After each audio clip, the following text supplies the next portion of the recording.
أعوذ بالله من الشيطان الرجيم بسم الله الرحمن الرحيم الحمد لله رب العالمين والصلاة والسلام على سيدنا محمد وعلى آله وصحبه أجمعين والسلام عليكم ورحمة الله وبركاته. Frères et sœurs, salam alaikum wa rahmatullahi wa barakatuh. J'espère que vous allez tous et toutes bien en cette fin d'après-midi de ce jour de jeudi 7 décembre de l'année 2017, il est précisément 16h33. Dans le prolongement de ce que j'ai réalisé hier et de ce que j'ai annoncé, je reviens donc sur la vidéo intitulée « Le dialogue interreligieux tirons la sonnette d'alarme » réalisée par Karim El-Hanifi. Karim El-Hanifi, qui est donc le président fondateur du CRRC, Centre de recherche de religion comparée. Alors ce que je qualifie moi comme étant des détrousseurs de foi, ce sont les personnes, toutes prédicateurs du système ou autres, qui détournent les musulmans par une quelconque discipline du pourquoi ils ont été créés, du pourquoi ils sont sur terre, et ce sur quoi on va les interroger, les conséquences de cela, c'est de les maintenir dans le kufr, dans le shirk, dans le haram, les rendre coupables de tous les grands péchés et de subir finalement l'humiliation dans laquelle ils vivent. En cela, je n'apprends rien à personne. Et finalement, de commettre tous les péchés que Allah a interdits dans son livre. Voilà. Donc c'est ce que j'appelle les détrousseurs de foi. Donc là, on se retrouve pour la deuxième partie. On s'est arrêté hier à 15 minutes. On reprend donc à 15 minutes pour jusqu'à 26 minutes et 25 secondes. Et on va, comme on a fait hier, Inch'Allah, analyser, apporter un commentaire aux propos de Karim El-Hanifi. On va prendre des exemples un petit peu concrets. Ce qui peut se passer à travers le monde, c'est très très grave. Et tous les musulmans ils sont touchés en général par ce qui se passe par la géopolitique, etc. Mais ça touche le domaine de l'être humain et de sa vie. C'est dunya, c'est un corps, etc. Si tu meurs, alhamdoulilah, si tu en as le mérite, et ce que je demande pour tout le monde, que Allah leur donne le statut de martyr, c'est une bonne chose au final. Si on te tue, c'est pas grave. Inch'Allah, tu iras au paradis. Mais par contre, l'inverse, si on vient et qu'on tue ton âme, tu vas en enfer. Donc, ce combat que nous devons mener, intellectuel et scientifique, il est parfois beaucoup plus important que l'autre terrain. Alors là, ce qu'il nous dit, c'est quelque chose d'extrêmement curieux et extraordinaire à la fois. Il est en train de nous expliquer que les musulmans qui se font tuer à travers la planète, finalement, alhamdoulilah, parce qu'ils iront au paradis, en martyr. A contrario, ici, c'est beaucoup plus important, le débat interreligieux. Pourquoi? Parce il compare, là, ce sont des gens qui meurent, et là-bas, ici, ce sont des âmes. Donc, en fait, il ne fait que citer, mais de façon complètement biaisée, tronquer la parole de Isa, alayhi salam, qui dit « Ne craignez pas celui qui tue le corps, mais craignez celui qui tue les âmes. » Sauf que Isa, quand il dit ça, alayhi salam, il parle des gens qui sont persécutés pour leur foi, et que lorsqu'ils sont tués, ils n'ont fait que tuer le corps de la personne. L'âme, elle est sauvée. Alors qu'ici, nous avons des gens qui se font massacrer dans la planète, des sœurs qui se font violer tous les jours, massacrer, humilier, des gens qui sont torturés dans des prisons, je ne veux pas redécrire la situation dans laquelle ils vivent, sans compter l'humiliation, etc., etc.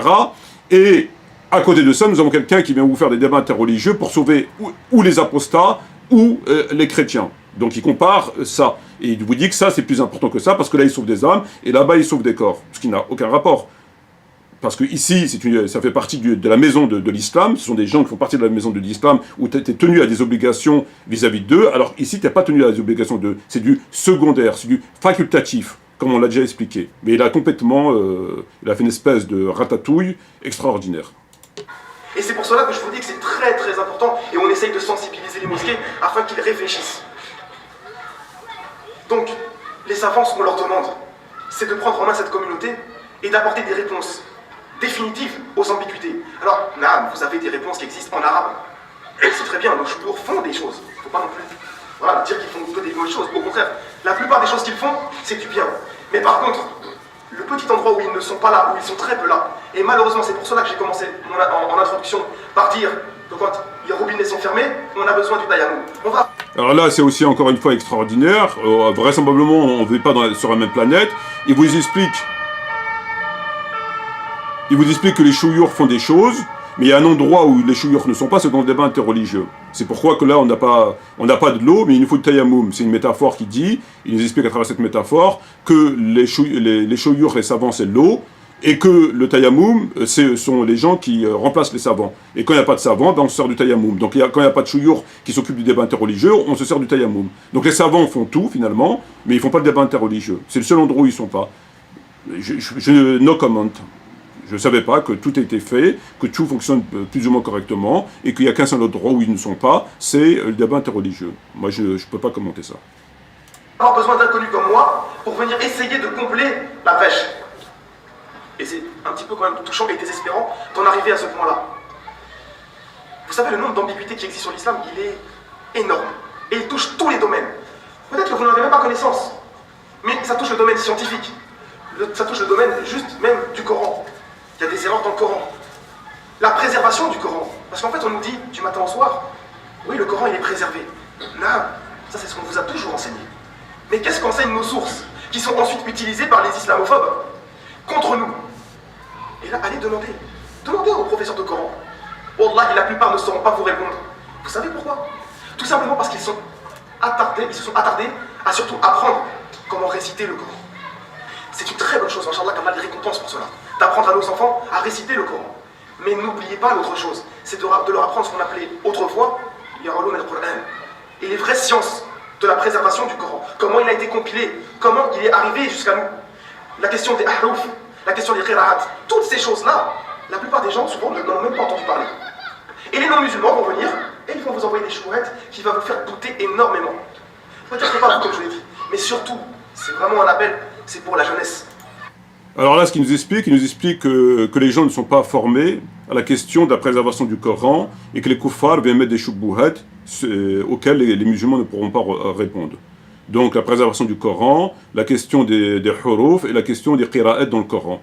Voilà, donc tout ça, ça sert les kuffars et puis ils s'en servent pour discréditer le Coran, en disant que le Coran n'est pas préservé. Alors le simple propos qui tient déjà, ça dénote du fait qu'il ne sait pas de quoi il parle.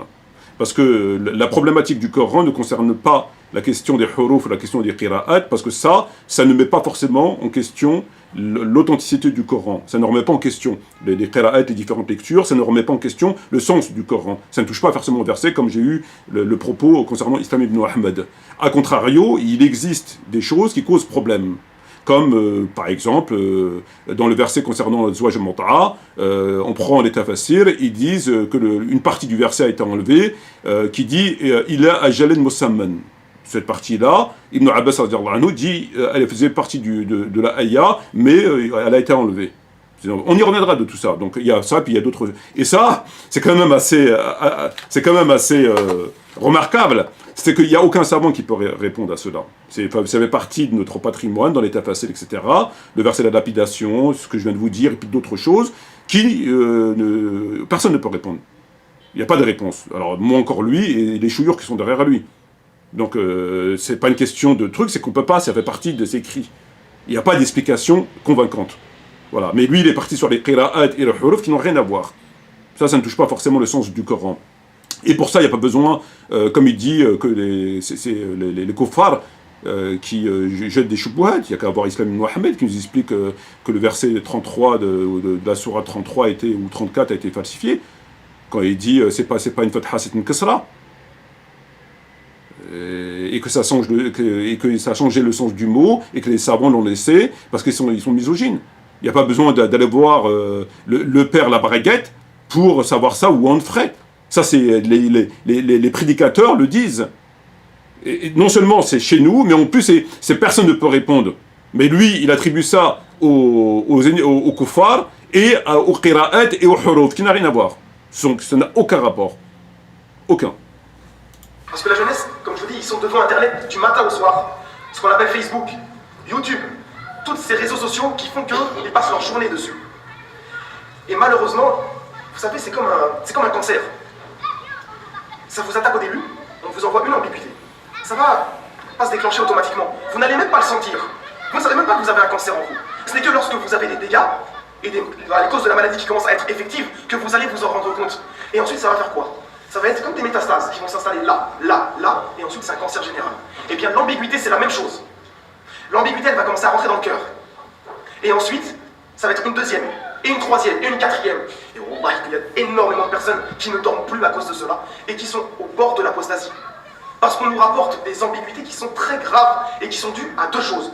Notre patrimoine, nos sources, et aussi le fait que malheureusement on ne fait pas le travail pour pouvoir répondre à ces ambiguïtés-là. Et ça c'est le constat que j'ai fait. Et ça c'est le constat que j'ai fait pour les savants. Et j'espère, Inch'Allah, qu'avec le temps, ça va changer. Alhamdoulilah, il y a quelques savants qui se sont mis à l'action dans les pays arabes, principalement en Égypte ou dans d'autres endroits. Mais c'est pas suffisant. Pour nous, par exemple, qui sommes en France, personne ne parle de ces choses-là.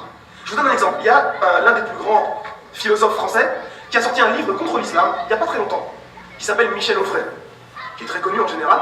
Il a sorti un livre qui s'appelle Penser l'islam. Quel est l'intellectuel qui s'est levé parmi nous pour lui répondre? Son livre est vendu partout, sur Internet, à la FNAC, dans les boutiques comme Carrefour, etc. Il est vendu partout. Ce qui fait que les non-musulmans, lorsqu'ils réceptionnent cela, ils ont une matière. Ils ont nos sources entre les mains. Mais tournées par quoi? Par un non-musulman. Donc il va le tourner à sa façon. Il va mentir. Il va dire des choses qui sont absolument fausses puisqu'il ne connaît pas comment fonctionnent nos sources. Alors là, il s'attaque à Michel Onfray et qui dit que voilà, il tourne les choses à sa façon, etc. Ce qui est vrai. Hein, mais avant de s'occuper de Michel Onfray, qui ne trompe que ceux qui veulent bien être trompés, parce que lui, il ne se prétend pas prédicateur ni imam. Je veux dire, quand quelqu'un est malade, il va avoir un docteur qui a une blouse, il va avoir un infirmier, il va voir des gens qui sont diplômés. Les musulmans, quand ils ont un problème, ils vont voir les imams, les gens qui sont censés représenter, ils ne vont pas aller voir un mécanicien, alors que, voilà. Donc les musulmans se dirigent vers leurs représentants.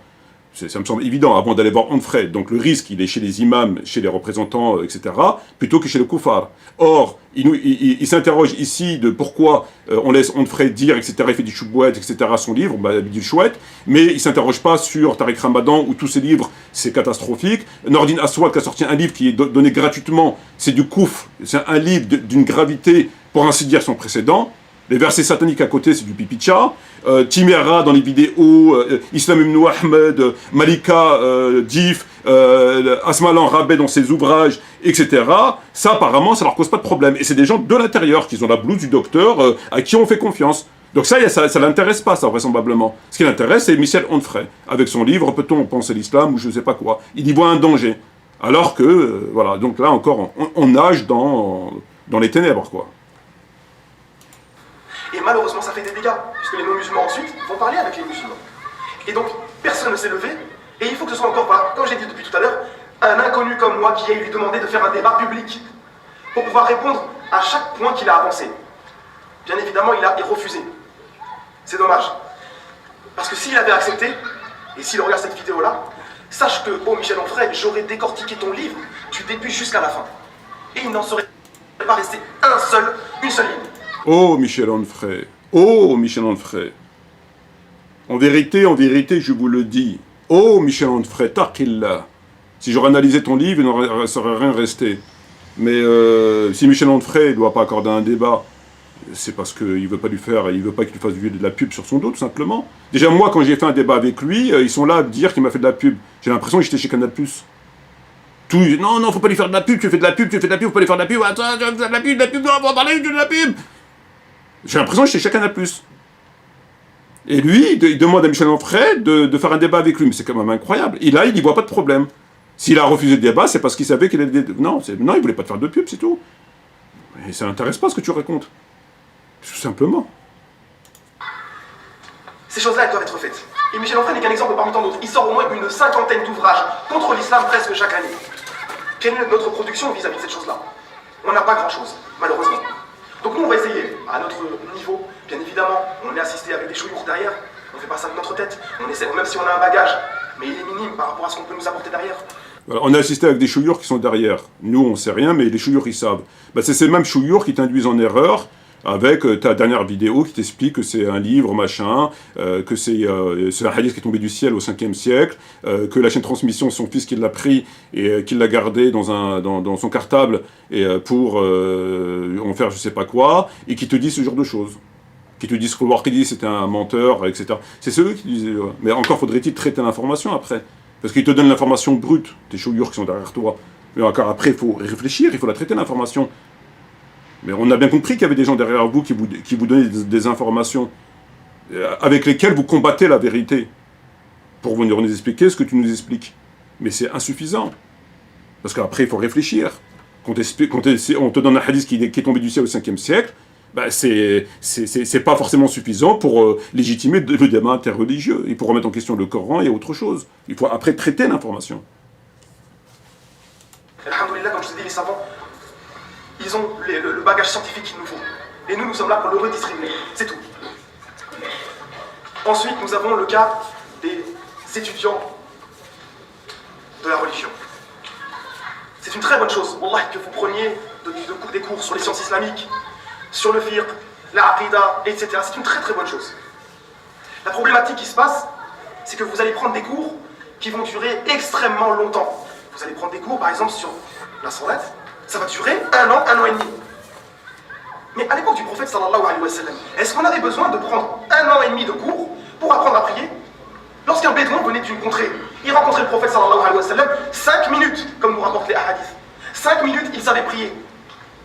Pourquoi est-ce qu'on a compliqué les choses? Et malheureusement, lorsque nos étudiants sont... Alors là, il pose une question, il reprend les stupidités de l'islam de Mohammed, qui nous a fait une vidéo dans laquelle il nous explique qu'aujourd'hui, il nous faut 1 an pour apprendre la salat, alors qu'à l'époque, c'était 5 minutes. Il a fait une vidéo en expliquant tout cela. Donc là, il reprend la même stupidité en disant « Mais pourquoi vous mettez 1 an et demi pour apprendre comment faire la salat, alors qu'un bédouin venait en 5 minutes, il apprenait salat ?» Bah, la réponse, elle est toute théologie, toute simple. C'est que les bédouins, ils parlaient avec le Rasoul. Il risquait pas d'être induit en erreur. Donc ça lui prenait 2 secondes. Comment je fais? Tu fais comme ça, salam alaikum. Alors qu'aujourd'hui, bah, un il te dit A et l'autre il te dit B. Si tu veux vraiment apprendre, tu es obligé de fouiller. Et pour apprendre des sujets somme toute sommaires, bah, tu es obligé de fouiller parce qu'un il te dit bleu, l'autre rouge, vert, etc. Donc ça te prend du temps. La réponse, elle est tout à fait légitime et tout à fait logique. Donc la réponse, elle est très simple, c'est que le bédouin parlait avec le prophète et il avait la réponse en 2 minutes. Alors que nous, non. On est obligé de chercher. Ou alors, on prend ce qu'on nous dit n'importe comment et on fait comme ils nous disent. Et au risque d'être induit en erreur. Voilà. Mis dans ces choses-là, ils n'ont pas assez de temps à consacrer au reste. Alors, Naam, il faut des gens qui apprennent de manière très sérieuse chaque point, chaque détail, pour le redistribuer. Mais pas tous. Il faut que ce soit partagé. Il faut que d'autres aillent dans d'autres branches pour pouvoir répondre à ce qu'on appelle le défi contemporain. Le défi contemporain. Aujourd'hui, le défi contemporain, c'est le débat interreligieux. Il y a des matières qui sont délaissées. Où sont les gens qui travaillent l'anthropologie? Les gens qui travaillent la critique textuelle? Les gens qui travaillent l'aspect scientifique? Même connaître un petit peu dans quel monde on vit? Dans le Coran? Il y a des matières qui sont délaissées, l'anthropologie, la critique textuelle. Bon, encore une fois, et à côté, non, c'est pas délaissé. Non, c'est à côté, ça va. Bon. Allah, il nous envoie 10 000 signaux pour que nous analysions la création. Mais très peu de gens se manifestent dans l'intérêt de ces choses-là. Bien évidemment, selon les capacités. Je ne peux pas blâmer les gens s'ils n'en ont pas les capacités de le faire. C'est normal. Mais ceux qui en ont la capacité, et je parle des étudiants en religion, vous devez le faire. Vous devez nous apporter aussi des nouveaux livres. Wallah, dans les librairies islamiques, c'est triste. On nous fait des rééditions sans cesse de choses connues. Les Sahih, Bukhari, Muslim, édités en 1000 versions. Des éditions qui à chaque fois en relancent. Et on verra cela par la suite, quand je parlerai des maisons d'édition. C'est très bien, mais on a besoin que d'1 ou 2 éditions, ça suffira amplement. Par contre, traduisez-nous d'autres ouvrages qui sont très importants. Vous nous mettez à disposition Bukhari, c'est bien. Mais pourquoi vous ne traduisez pas Fath al-Bari de Ibn Hajar, qui est le commentaire le plus connu? Au moins donnez-nous à disposition, quand je parle de nous, c'est des gens de la masse, au moins un commentaire efficace qui nous permettra de bien comprendre les choses. C'est comme si vous mettiez les gens, vous les mettiez face à leur propre sort. Vous leur donnez un recueil dont ils n'ont absolument aucune connaissance, ni aucune maîtrise, et vous ne leur expliquez pas les choses. Et c'est triste, parce que par exemple, je vous donne un exemple, l'imam al-Bukhari, quand il a écrit son Sahih, il l'a écrit pour le fiqh. Pourquoi? Parce que l'imam al-Bukhari, c'est un shafi'ite. Donc, les chapitres de son recueil, ils ont été écrits selon l'école shafi'ite. Alors là, c'est extraordinaire. C'est la première fois que j'entends ça. Le recueil de l'imam Shafi'i, comme le Bukhari c'était un Shafi'i, donc le recueil de son livre, il a été écrit sur l'école Shafi'i. C'est la première fois de ma vie que j'entends ça. Donc lorsque Bukhari rapporte le hadith d'après un tel qui rapporte d'après un tel qui a entendu le prophète dire, c'est Shafi'i. Pourquoi le Omar ibn Khattab c'était un Shafi'i? Ibn un tel c'était un Shafi'i? Ibn un tel c'était un Shafi'i? Ça n'a rien à voir, ce sont des hadiths. Il n'y a ni Shafi'i, ni Abu Hanifa là-dedans, ni Ahmed, ni personne. Ce sont des hadiths, ils rapportent des hadiths de compagnons de tabi'in qui l'ont entendu. Ça n'a aucun rapport avec Shafi'i. Qu'est-ce que tu racontes? Ah, c'est nouveau, maintenant le Bukhari, ce sont des hadiths Shafi'i. Bon, on apprend tous les jours, comme dirait Jean-Paul. Donc c'est-à-dire que si vous ne savez pas déjà cela, bah vous allez prendre des hadiths qui sont, oui, certes validés, mais qui sont enregistrés pour des chapitres d'une école. Enregistrés pour des chapitres d'une école. Bukhari, maintenant, c'est Shafi'i. Bon. Si vous allez voir, par exemple, Abu Daoud, lui, c'est un Hanbalite. Donc son recueil est écrit selon l'école Hanbalite. Ah, donc Abu Daoud, il a fait son corpus, ses hadiths, selon l'école Hanbalite. Est-ce qu'il y a possibilité de trouver des hadiths selon l'école du prophète? Ça, c'est catastrophique d'entendre des choses comme ça. Les hadiths, c'est neutre. C'est des chaînes de transmission. Ils rapportent un hadith selon un tel. Eux, ils n'interviennent pas dans le hadith. Un tel a entendu un tel, qui a entendu le prophète dire telle chose, il te le rapporte, c'est tout. Il n'y a pas de Hanbalite, il n'y a pas d'école là-dedans, il n'y a rien. C'est du brut de pomme. Ces choses-là, il faut les apprendre, il faut nous les dire, pour qu'on connaisse nos sources. De même pour la question des hadiths qui sont à l'intérieur, il faut expliquer aux gens qu'il existe plusieurs versions. Il faut le dire, parce que souvent, justement, on leur laisse la liberté totale de prendre des sources et de les utiliser n'importe comment. À la base, l'imam al-Bukhari et l'imam Muslim ont écrit ces recueils-là pour les savants. Et on les met à disposition de n'importe qui, et même aux non-musulmans. Alors, il se contredit. Tout à l'heure, il nous disait, j'ai noté, ils ont traduit Bukhari Muslim, il dit, ont été réédités Bukhari Muslim, et c'est très bien. Mais on a besoin que une ou deux maisons d'édition. Donc il dit c'est très bien qu'ils ont édité Bukhari Muslim, mais il y a trop de maisons d'édition, une ou deux ça suffit. Donc il dit c'est très bien. Et là il dit, à la base, c'est un livre qui a été fait pour les savants, et maintenant c'est à la portée de tout le monde, et même de kuffar. Là, il faudrait savoir, c'est très bien ou c'est pour les kuffar et il faudrait savoir. C'est ou l'un ou l'autre.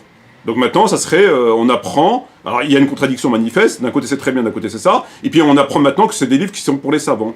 Et les kuffars n'ont pas droit d'accès à ça, c'est tendance juive, ça. C'est les juifs qui ont les kabbales comme ça. Bukhari, c'est pour tout le monde, Bukhari. Il n'y a rien d'extraordinaire de Bukhari. Là où ça devient, faut faire attention, c'est qu'on dit des choses, on affirme des choses que justement tu tombes dedans, parce que tu affirmes des choses dont tu ne maîtrises rien. Tu fais exactement ce que tu reproches aux autres. C'est-à-dire de prendre des hadiths, donner des cours sur la religion, alors que tu ne sais rien. Parce qu'il faut étudier pour parler. Tu peux le lire, mais il faut étudier. Pour dire voilà ce qu'il dit Bukhari, etc., etc. Dire que Bukhari c'est hadith et moi Shafi'i, c'est la première fois de ma vie que j'entends ça. Et je ne dois pas être le seul. Pourquoi? On ne peut pas critiquer nos frères puisqu'on n'est pas dans leur cœur. Mais on a l'impression que parfois il y a un système de vente. On veut vendre. On ne peut pas critiquer nos frères parce qu'on n'est pas dans leur cœur, mais on a l'impression. Donc je te critique, mais je ne te critique pas, tu vois. Je dis, mais je ne dis pas. On ne peut pas critiquer nos frères parce qu'on sait pas ce qu'il y a dans leur cœur, mais on a l'impression. Non, c'est pas une impression, c'est un fait. Bon, en même temps, tu es dans une mosquée, hein, je ne vais pas t'attirer les foudres de l'imam. Hein. On a tout pris des livres. Attention à ce que tu vends, mon frère. C'est très très important, tu as une M1A dans les mains. Et ça fait quand même de la peine, malheureusement, puisque ces sources-là, ensuite, sont renvoyées contre nous. Alors, si je comprends bien, Bukhari et Muslim, il ne faut pas le mettre à la portée de n'importe qui, il faut faire attention, etc., etc. Mais le Coran, on peut le vendre. Donc le Coran, il est moins précieux que Bukhari.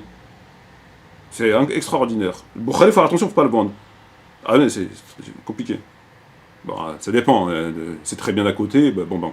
Mais le Coran, tout le monde peut comprendre le Coran.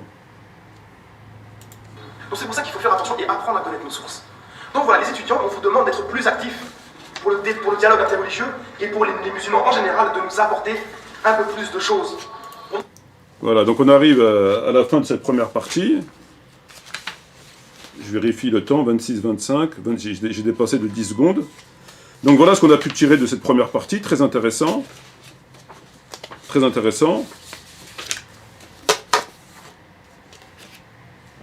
Moi, ce que je peux dire, c'est que quand je lis le Coran, je lis وَلَقَدْ بَعَثْنَا فِي كُلِّ أُمَّةٍ رَسُولًا إِنْ أَعْبُدْ اللَّهَ وَاجْتَنِبُوا بِالطَّاغُوتِ. إِنَّمَا يَعْمُرُ الْمَسَاجِدَ مساجد الله من آمن بالله واليوم الآخر وأقام الصلاة وآتى الزكاة. Seuls rempliront les mosquées d'Allah ceux qui croient en Dieu et qui donnent la zakat. À la base, vous pouvez même pas aller dans les mosquées. Bon, la République, c'est pas pareil, vous pouvez y aller. On peut faire entrer des chiens, des cochons, tout ça, c'est normal. Mais à la base, vous n'avez même pas le droit de rentrer, vous ne donnez pas la zakat. Vous n'avez pas le droit. C'est ce qui est écrit dans le Coran. إِنَّمَا يَعْمُرُ الْمَسَاجِدَ اللَّهِ مِنْ آمَنَ بِاللَّهِ وَالْيَوْمِ الْآخِرِ وَأَقَامَ الصَّلَاةَ وَآتَى الزَّكَاةَ. يا أيها الذين آمنوا إن تطيعوا الذين كفروا Yaradukum ala a'qabikum wa tanqalabu khasirin. Oh, vous qui croyez, si vous obéissez à ceux qui ne croient pas, ils vous feront retourner sur vos pas et vous deviendrez perdants.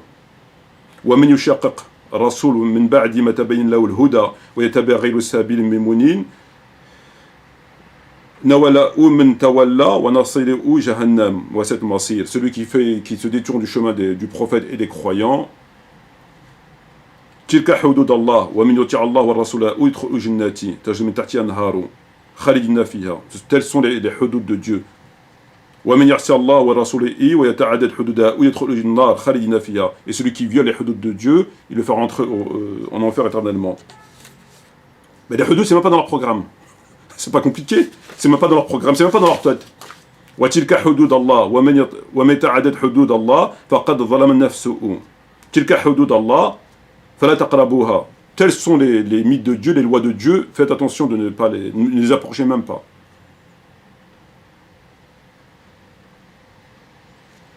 Bon, ça, vous ne voulez pas l'entendre vraisemblablement. Ou plus précisément, Allah a mis une surdité dans vos oreilles. Il y a un saut dans votre cœur, parce que quand on vous dit ces versets et que vous restez impassible, c'est qu'il y a vraiment un problème. C'est pas possible.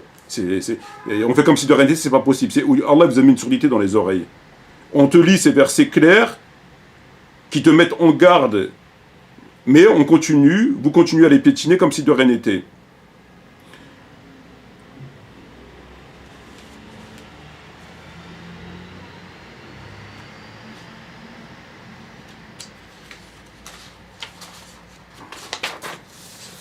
C'est incroyable. Voilà, deuxième partie, on se retrouve pour la troisième partie, Inch'Allah.